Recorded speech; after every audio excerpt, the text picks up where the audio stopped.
Çocuklarını başka bir ülkeye gönderen ebeveynlerin asıl kaygısı şudur. Çocuğum orada nasıl yaşayacak?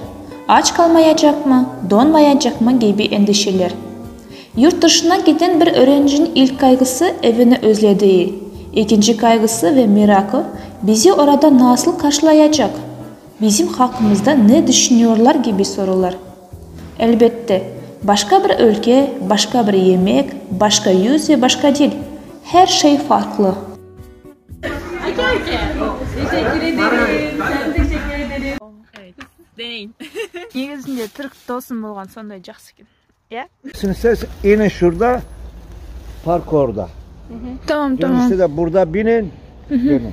Şimdi 16.38'e binersiniz, ben şoföre tembihlerim. Neyse ki Türkler çok güzel, misafirsever ve kibar insanlar. Tabii ki şimdi de ülkemizi çok özlüyoruz. Ancak Türkiye'ye alıştık ve sevdik. Ama en ilginç şey yabancılar bizim hakkımızda ne düşündükleri. En çok ilgimi çeken insan tipleriydi.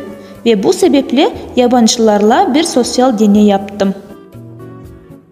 Merhaba kardeşim. Ben Kazakistanlıyım. Türkiye'ye hoş geldin. Teşekkürler, hoş bulduk. Şimdi sadece insan türleri hakkında değil, genel olarak Kazakistan hakkında düşünmek ilginçti ve bunu öğrendim.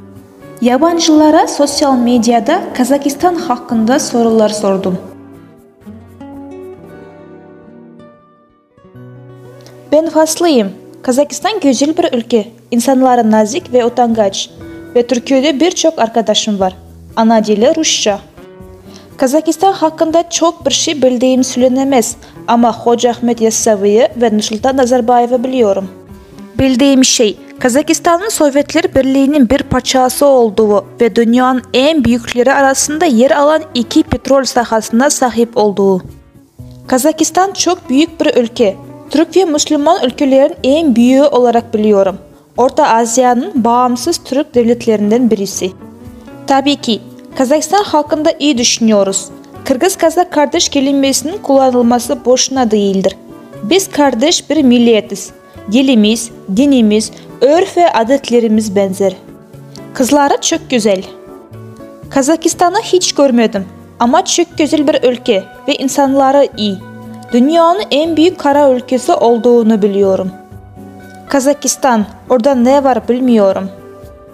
Başkent Astana'nın ismi geçtiğimiz günlerde değişti. Nursultan olmuştu galiba. İnsanlar çoğunlukla Kazak Türkçesi ve Rusça konuşuyorlar. Aslında fazla bir şey bilmiyorum ama halk olarak kibar ve nazik.